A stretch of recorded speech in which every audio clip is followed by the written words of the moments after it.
Sobat NC, hari ini saya ingin bahas tentang sensasi-sensasi apa aja sih yang biasanya dialami oleh penderita GERD dan anxiety ini ya. Nah, pasti kalian juga eh, apa namanya merasakan banyak sekali ya rasa-rasa yang di badan kita ini yang mungkin setiap hari selalu berbeda ya, dan pasti kalian akan cenderung menyamakan apa yang dirasakan dengan penyakit lainnya ya, terutama penyakit yang berat ya. Di sini tujuan saya menjelaskan mengenai sensasi apa saja yang dirasakan penderita GERD anxiety ini, biar kalian tidak lagi melakukan self diagnosis ya. Jadi kalian tidak overthinking dengan penyakit-penyakit yang berat ya, penyakit-penyakit yang membahayakan atau mematikan ya kan. Jadi paling enggak biar kalian cukup menyadari bahwa oh, ini hanya sensasi GERD atau kecemasanku, anxiety disorderku, jadi sebenarnya ini bukan penyakit berat. Nah, itu saya ingin menekankan itu, tujuannya itu ya. Jadi kalian nanti nggak usah lagi menganalisa yang dirasakan itu mengarah ke penyakit apa, atau gejala apa, tanda-tanda apa yang sifatnya negatif ya. Kalian nanti mulai hilangkan kebiasaan itu ya. Yang pertama adalah yang kita mulai dulu dari nafas pendek ya. Nafas pendek itu seperti kita susah untuk menarik nafas pendek. Jadi kayak kita terengah-engah gitu ya ketika mau menarik nafas, itu kayak nyangkut di ulu hati, di dada kita berat ya. Itu nafas pendek, jadi kayak pendek-pendek gitu ya. Selain nafas pendek, bisa juga nafasnya berat, jadi kayak ada yang mengganjal di paru-paru kita ini, seperti rasanya kayak ditekan seperti ini nih gitu. Kita berat ya, bisa kadang berat di sini, kadang nyangkut di sini, kadang-kadang kayak pendek-pendek ya kan. Itu sebabnya apa? Jadi sebabnya ketika teman-teman masih dihantui dengan gangguan kecemasan, teman-teman akan masih memiliki otot eksofagus yang lemah ya, ototnya lemah, sehingga katup yang harusnya menutup pada saat kita makan atau pada saat asam lambung mencerna makanan itu, karena katupnya lemah si otot eksofagus, jadinya banyak sekali gas yang naik ke atas ke organ-organ kita, termasuk organ paru-paru dan saluran pernafasan ya. Itulah yang menyebabkan kita menjadi berat, pernafasan kita berat, terus nafas kita pendek ya, kadang-kadang juga disertai dengan tenggorokan kita kayak mengganjal gitu kan. Jadi seperti gasnya ini sudah nyampe sini nih, sampai ke mulut kita, asam ya.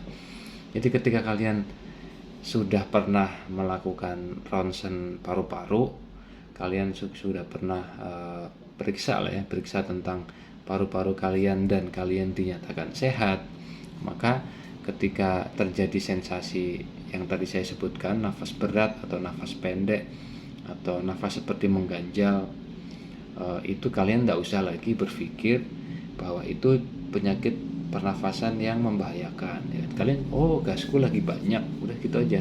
Jadi kalian sadari aja, gasku lagi banyak nih, berarti aku harus berusaha untuk tenang misalkan, atau aku harus makan. Ketika kita makan kan nanti gas yang sudah mulai banyak ini kan dia akan turun lagi mencerna makanan. Atau yang sudah terlanjur ke atas, kalian bisa nyari posisi yang rileks, kalian minum air hangat sampai kalian rasakan sendawa ya. Jadi kalau gas itu berada di atas otot eksofagus, cara mengeluarkannya adalah melalui sendawa ya. Jadi kalian tidak usah lagi self diagnosis, menduga-duga penyakit.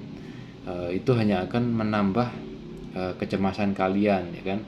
Ketika kecemasan kalian makin tinggi, maka produksi asam lambung semakin banyak, otot esofagus masih lemah, dia akan naik lagi, sesek lagi, makin sesek. Jadi bukannya kalian dapat solusi, kalian hanya akan menambah sensasi, ya kan.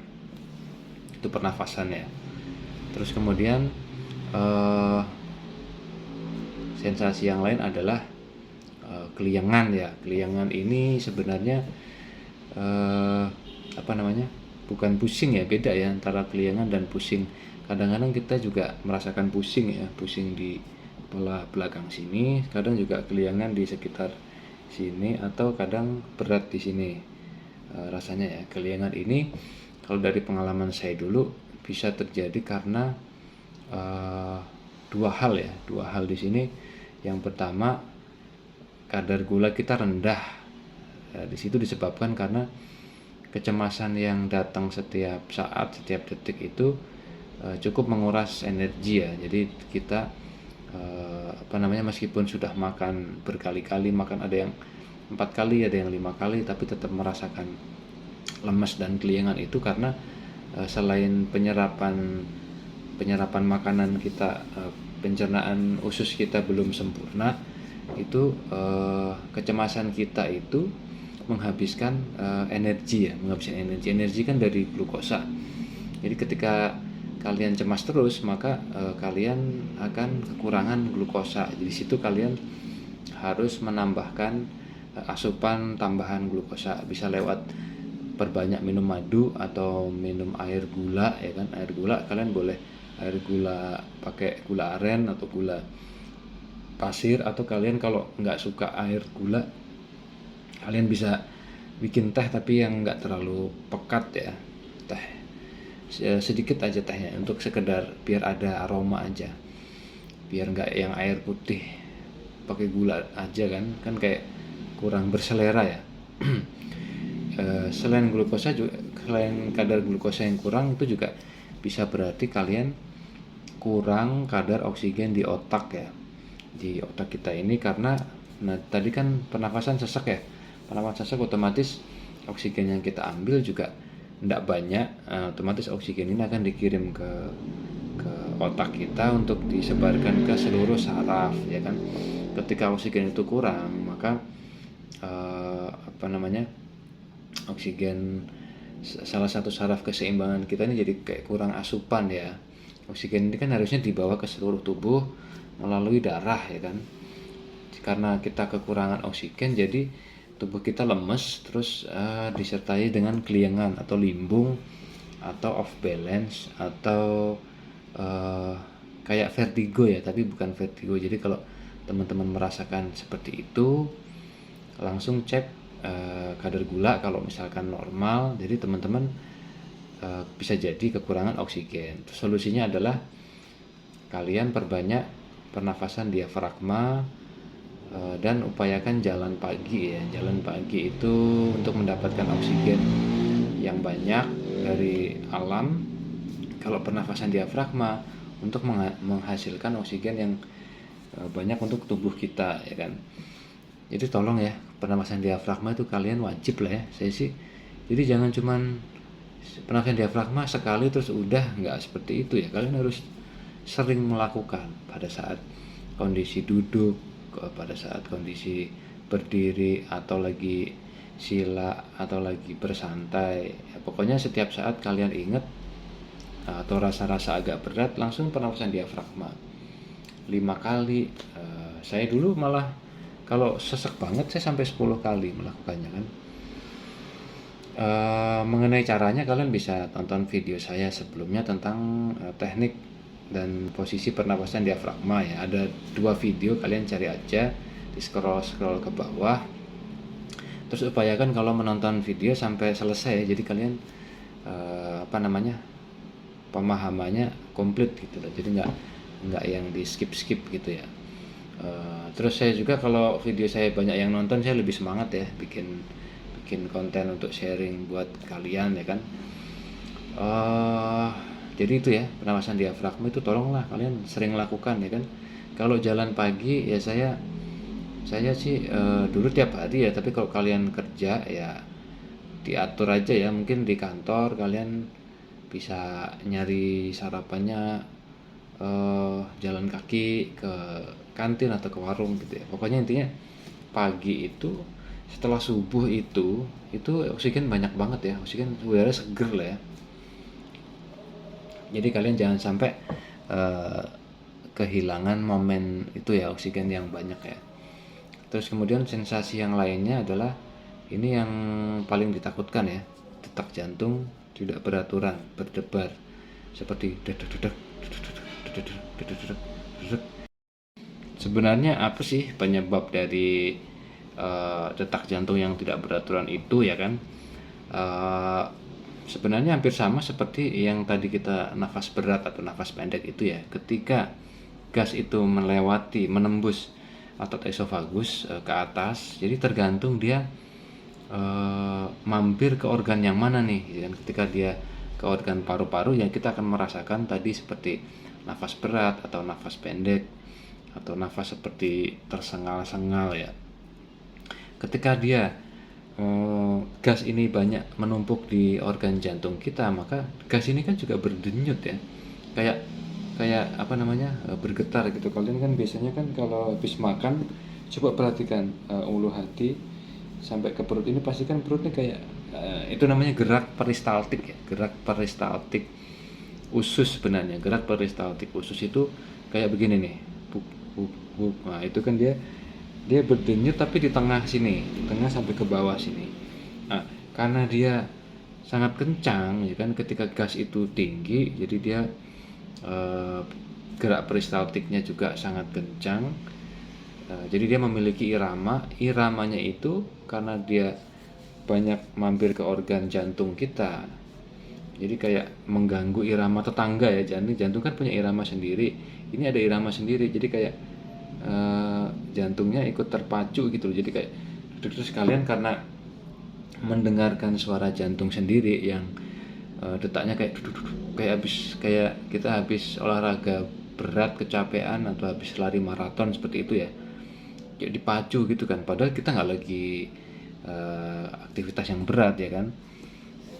Kalian jadi panik ya kan, kalian mendengar suara jantung sendiri panik ya kan. Kepanikan itu semakin menambah kecemasan dan akhirnya kalian meledaklah si rasa cemas itu menuju puncaknya, kalian serangan panik ya kan. Jadi sebenarnya kalau biasanya itu sebelum terjadi detak jantung yang tidak beraturan tuh seperti ada kayak cubit-cubit gitu, kayak dicubit gitu. Cit, sakit di sini, sakit di sini, sakit di sini, sakit di sini, ya kan. Jadi gasnya tuh kayak nyolek-nyolek gitu, nyolek-nyolek. Kalian berpikir, wah jangan-jangan ini serangan jantung, jantungku kenapa nih, ya kan. Nah, padahal sebenarnya kalau kalian nggak cemaskan itu, kalian cukup urut-urut aja rusuk-rusuk yang di sekitar dada ini sampai kalian sendawa ya. Kalian mengeluarkan gasnya kan lewat sendawa ya kan. Kalian urut-urut gini kan. Atau kalau kalian punya fresh care, boleh kalian kayak apa namanya, kayak kerokan tapi jangan terlalu kenceng ya, pakai fresh care aja ya kan, agak merah tuh nanti kayak orang masuk angin, nggak apa-apa itu untuk mengeluarkan angin atau mengeluarkan gasnya. Jadi kalian bisa minum air hangat juga sambil diurut-urut sampai sendawa sendawa sendawa, nanti tusukan-tusukan di sini ini akan hilang, yang di pernafasan juga nggak reda. Terus kita ketika kita tenang, ketika nyaman, detak jantung kita juga akan stabil ya, di bawah 90 atau 80 gitu ya. Soalnya orang cemas ini, coba kalau kalian punya alat yang bisa mendeteksi denyut jantung kita atau denyut nadi kita, biasanya kalau kita lagi cemas terus itu pasti angkanya di 110 ke atas sih, 110 120 itu. Kalau makin cemas nanti ketika panic attack mulai itu naik, kalian detak jantungnya seperti sedang olahraga lari maraton. Jadi padahal kita panik aja ya. Jadi seperti itu ya, kalian ketika terjadi jantung berdebar ya ndak usah melakukan self diagnosis. Kalian ndak usah menduga-duga ini gejala penyakit jantung atau ini gejala apa namanya, penyakit apalah gitu kan. Eh, apalagi kalau kalian sudah pernah melakukan EKG, kalian cek EKG ya kan, terus kalian juga dinyatakan sehat, ya udah pakai aja hasil EKG itu, jantungku sehat. Ketika aku berdebar berarti ya kecemasanku terlalu banyak gitu. Jadi kalian harus berusaha rileks, berusaha tenang ya kan.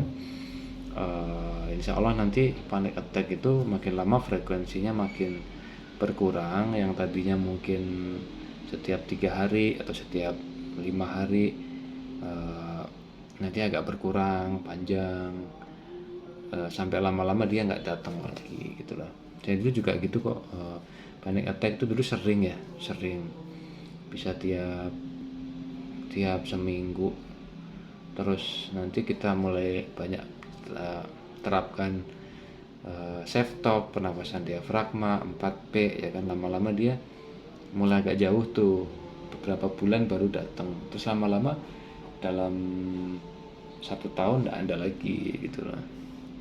Soalnya saya setiap kali merasa cemas saya langsung self talk ya kan. Self talk, kalian tonton ya video tentang self talk ya, dia tahu caranya. Atau lewat pernapasan diafragma, dia nggak akan datang.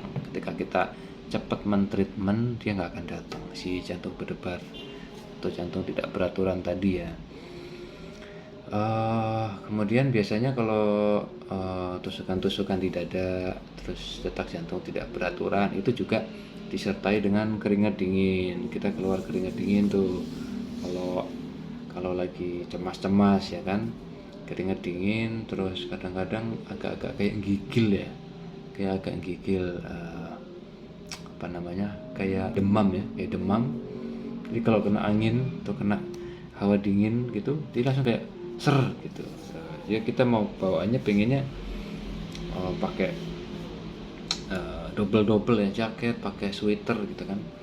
Biasanya itu bikin panik ya, karena kan salah satu ciri-ciri orang sakit jantung kan keringat dingin. Pasti kalian juga akan berpikirnya ke sana. Dadanya sudah banyak tusukan, detak jantung tidak beraturan, keringat dingin. Makanya pasti kalian akan tersugesti ke penyakit jantung ya. Jadi sebenarnya itu itu cuman sensasi aja, karena sebenarnya kita saraf-saraf kita ini masih tegang ya, saraf kita tegang ya kan. Jadi kita belum bisa rileks gitu loh. Jadi sebenarnya keringat dingin, terus badan kita seperti demam, itu juga bagian dari sensasi ya. Kalian nggak usah terlalu dipikirin, nggak usah terlalu dicemaskan. Kalau terjadi seperti itu ya udah dilap-lapin keringat dinginnya. Kalau nggak nyaman bajunya ganti, pakai baju yang baru. Terus kalau ngerasa gigil ya pakai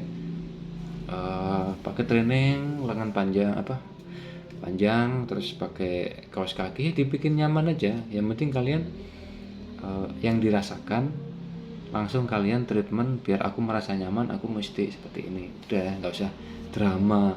Ini apa? Ini gejala apa? Udah, apalagi kalian sampai browsing ya, nggak usah lah ya. Kalian kalau dicek ke rumah sakit juga sehat kok itu. Enggak, itu karena kita ini aja. Itu sensasi bawaan dari kecemasan ya, dari psikosomatisnya itu. Kemudian ada juga yang kayak agak bergetar, kita kayak tangan kita kayak nggak sampai tremor sih ya, kayak pokoknya kayak getar gitu gini nih, demam saraf ya. Itu juga kalau sebutan saya sih itu demam saraf. Itu karena penyerapan makanan kita belum sempurna. Jadi seolah kita makan tapi sari-sari makanannya nggak nyampe ke seluruh badan kita dengan optimal. Jadi kita kayak orang gemeter gitu. Termasuk kalau menjelang jam makan ya, kita gemeter luar biasa, kayak belum makan seharian gitu kan. Padahal tadi pagi udah sarapan nih, hanya untuk makan siang aja sampai gemeter gitu kan. Nah seperti itu ya, karena penyerapan makanan yang dimakan paginya belum terserap dengan baik pada saat menjelang jam makan siang ya kan. Sensasinya apalagi? Sebenarnya banyak ya sensasi ya. Sensasi itu banyak banget sih. Kadang-kadang sampai mulut pahit ya kan. mulut pahit atau mulut asem, itu kalian ya cukup kalau mau mempraktekkan gula aren ya dipotong kecil aja, kalian mut ya, itu bisa menghilangkan mual. Atau kalian minum madu, atau kalian eh, kalau saya dulu sih kumur kayak Listerine gitulah, biar kita seger nafasnya, yang sikat gigi gitu sih. Pokoknya kita bikin senyaman mungkin lah, nggak yang overthinking, apalagi sampai self diagnosis ya kan. Terus kemudian kadang-kadang sensasinya sakit sampai tembus ke punggung ya, sini sakit sampai tembus ke punggung. Ini juga kalian suka menduga-duga bahwa itu adalah gejala penyakit jantung atau angin duduk lah atau apalah atau seperti itu juga sebenarnya bukan sesuatu yang membahayakan. Jadi pokoknya kalau yang saya sebutkan ini kalian merasakan dan kalian sudah pernah ngecek jantung kalian sehat, kalian nggak usah berpikir ke penyakit jantung lagi ya, atau mungkin angin duduk atau apalah ya, seperti itu ya.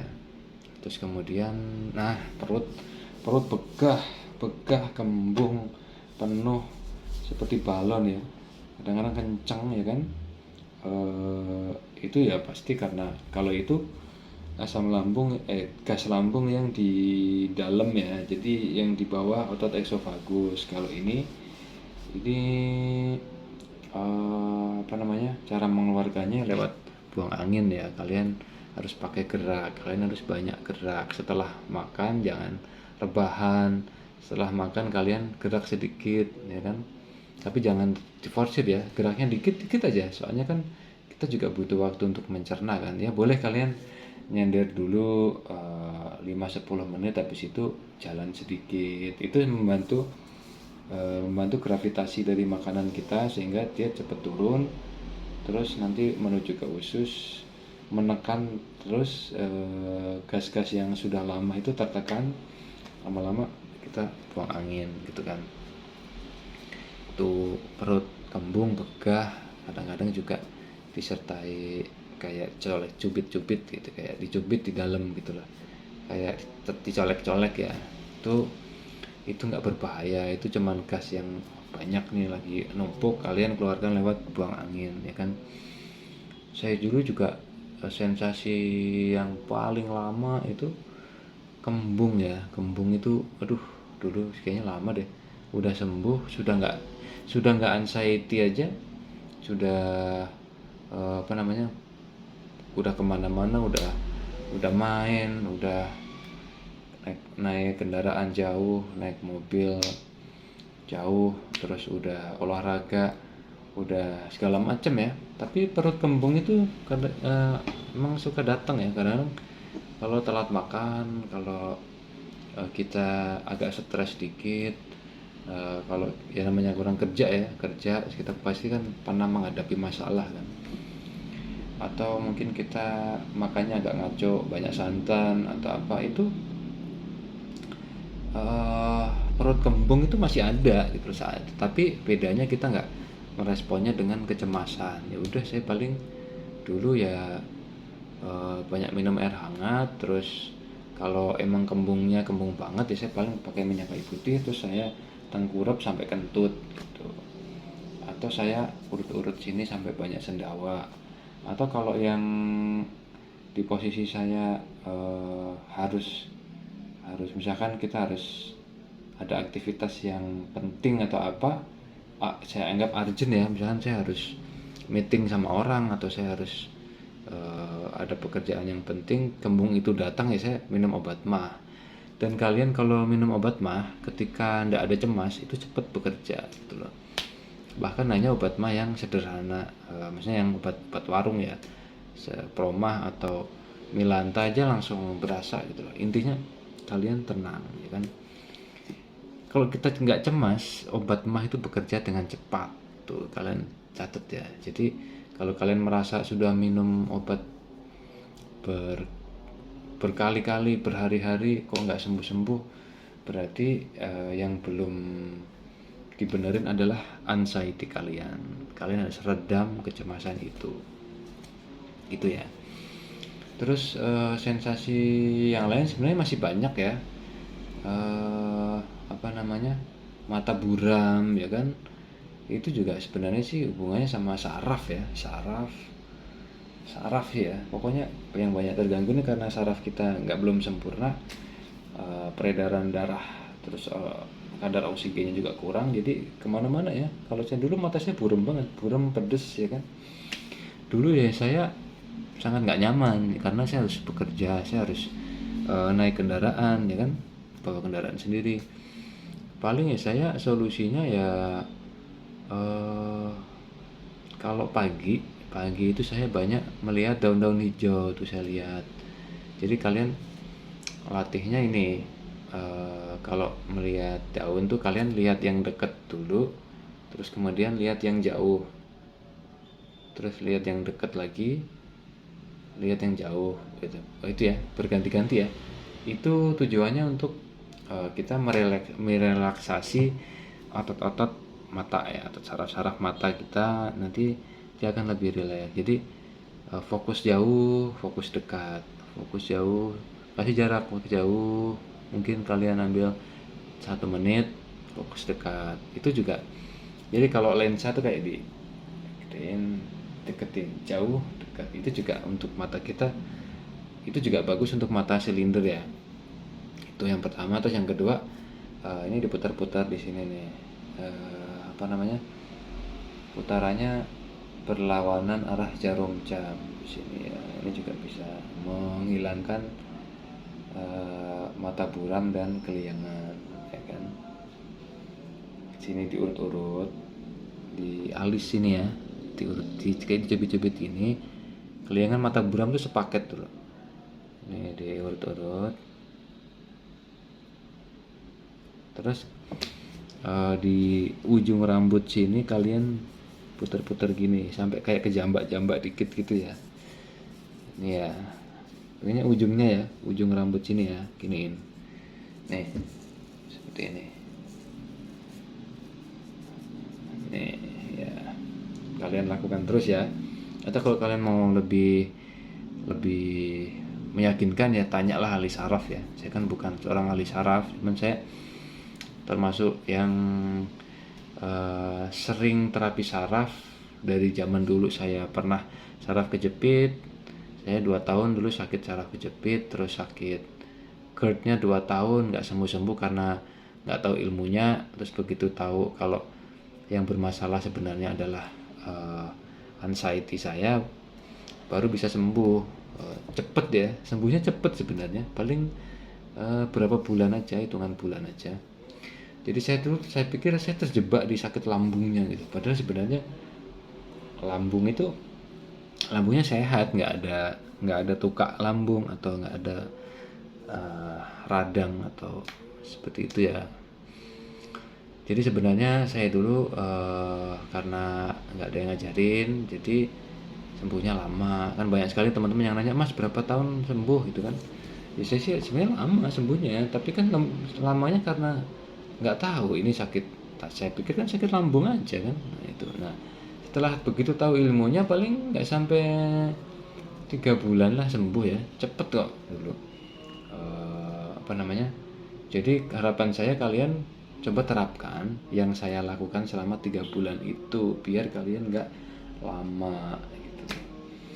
2 tahun nggak tahu apa-apa, nggak sembuh-sembuh, habis obat berkarung-karung, begitu cuman nerapin 4P, self talk, pernapasan diafragma, terus dengerin afirmasi selama 3 bulan, langsung membaik, langsung bahkan sudah hilang, kecemasannya hilang.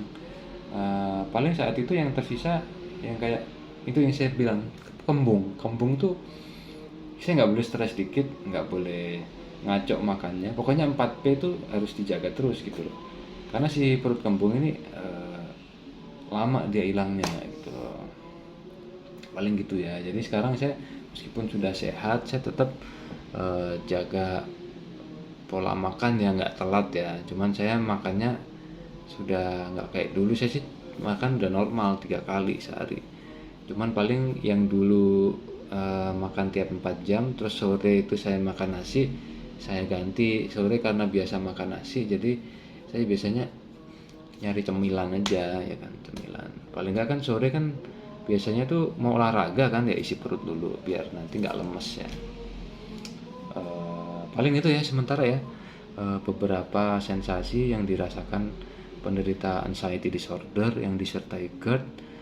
Terus harapan saya ketika kalian sudah mengecek semua organ kalian dan kalian sehat, ketika merasakan yang tadi yang saya sampaikan, kalian tidak lagi overthinking atau mendiagnosa diri sendiri, self diagnosis,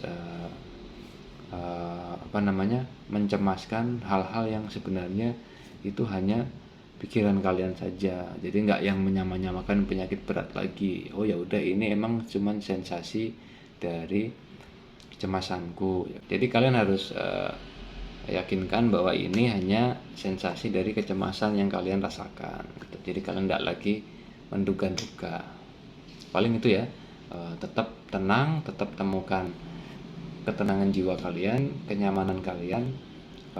Insya Allah kalian akan bisa melewati si cemas, si anxiety dalam diri kalian. Ketika kalian bisa meredam itu semua, maka sensasi akan semakin berkurang, bahkan hilang ya.